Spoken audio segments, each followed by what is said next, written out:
Steve Jobs, Elon Musk, Warren Buffett, Bill Gates, Ted Turner. Success leaves clues, kids. I just named 5 of the greatest names in business in the last 150 years. And they all have one thing in common. They're ball busters. They're hard as nails. Where does that leave you? I still work 50, 60 hours a week. And I haven't had to work in 35 years. You're not willing to do anything. You're not willing to sacrifice anything to be a high-performance person. I don't want to be like that. No, most people don't. I want to be liked. Yeah, well, see, you want to fit in. I'm the only speaker that you're ever going to hear that really, with all his heart, doesn't give a shit. If I leave here you liking me, I did something wrong.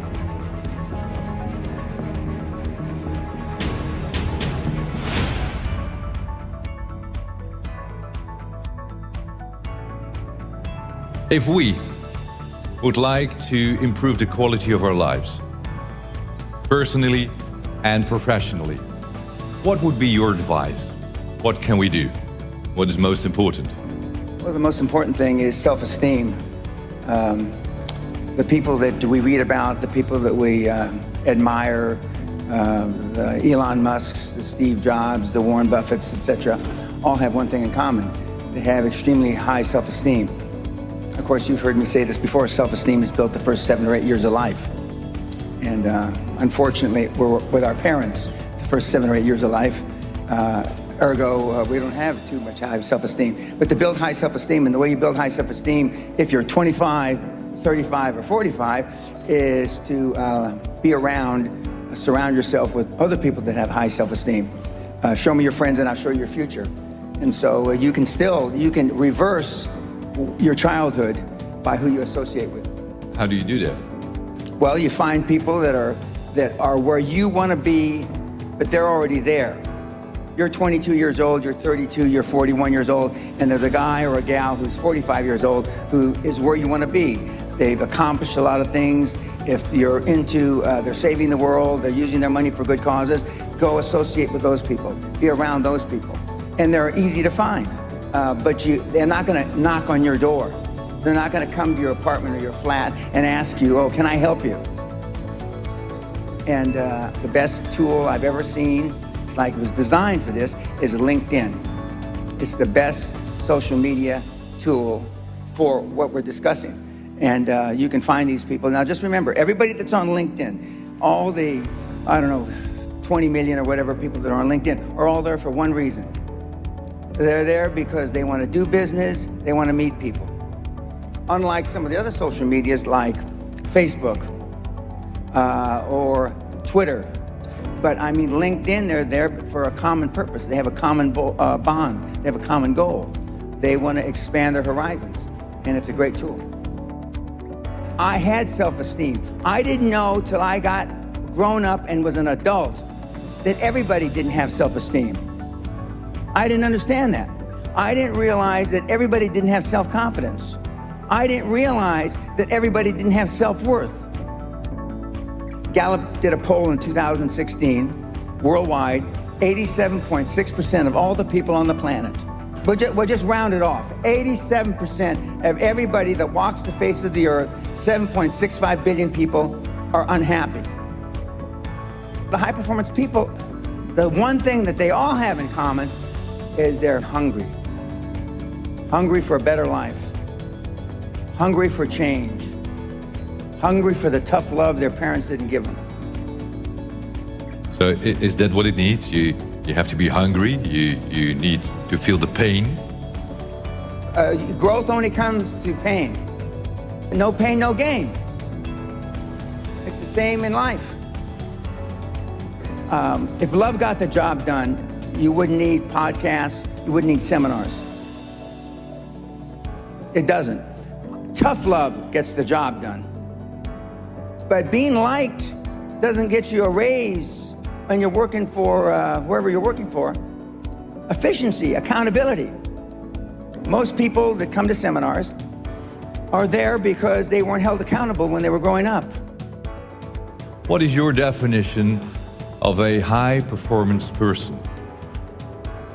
Being all that you can be every day. 24/7, 365, being all you can be. I asked the question a couple days ago. How many of you can raise your hand, but how many of you have kids? Don't raise your hand now. How many of you would like to have your kids grow up just like your parents? You know the answer, don't you? Close to zero. Because they were shitty role models. Now, I'm not going to ask the second question. How many of you would like your kids to grow up and be like you? But being a high-performance person is a full-time job. I'm like this when I wake up in the morning to brush my teeth. I'm like this when I brush my teeth before I go to sleep.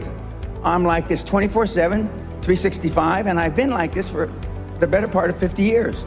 I'm always like this. I'm always pushing the edge of the envelope.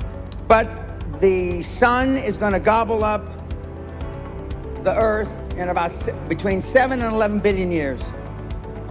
Although I'm planning on living a long time, I'm not going to live quite that long.